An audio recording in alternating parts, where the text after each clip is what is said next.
மத்திய கிழக்கில் நீடித்து வரும் போர் பதற்றத்துக்கு மத்தியில் இந்திய சுத்திகரிப்பு ஆலைகள் 2019ஆம் ஆண்டிற்கு பிறகு 7 ஆண்டுகளில் முதன்முறையாக ஈரானிடம் இருந்து கச்சா எண்ணெய் கொள்முதல் செய்துள்ளது கவனம் பெற்றுள்ளது.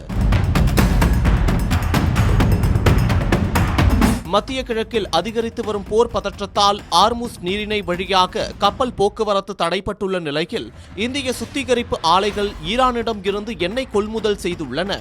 உலகின் 3வது பெரிய கச்சா எண்ணெய் இறக்குமதி நாடான இந்தியா அமெரிக்க தடைகள் காரணமாக மே 2019 முதல் ஈரானிடம் இருந்து எண்ணெய் வாங்குவதை நிறுத்தியது குறிப்பிடத்தக்கது.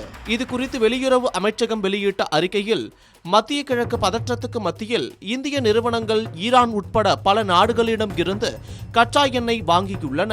மேலும் ஈரானிடம் கச்சா எண்ணெய் இறக்குமதிக்கு பணம் செலுத்துவதில் எந்த தடையும் இல்லை. இதனால் வரும் மாதங்களுக்கான இந்தியாவின் கச்சா எண்ணெய் தேவைகள் முழுமையாக பாதுகாக்கப்பட்டுள்ளன என தெரிவிக்கப்பட்டுள்ளது. மேலும் பணம் செலுத்துதல் தொடர்பான தடைகள் காரணமாக இந்தியாவிற்கான ஈரானிய எண்ணெய் கப்பல் சீனாவிற்கு திருப்பிவிடப்பட்டதாக வந்த செய்திகளையும் மத்திய அரசு மறுத்துள்ளது. 2018இல் அமெரிக்காவின் தடைகள் கடுமையாக்கப்படுவதற்கு முன்பு ஈரான் லைட் மற்றும் ஈரான் ஹெவி ஆகிய 2 வகை எண்ணெய்களையும் இறக்குமதி செய்து ஈரானிய கச்சா எண்ணெயின் மிகப்பெரிய வாங்கும் நாடாக இந்தியா இருந்தது.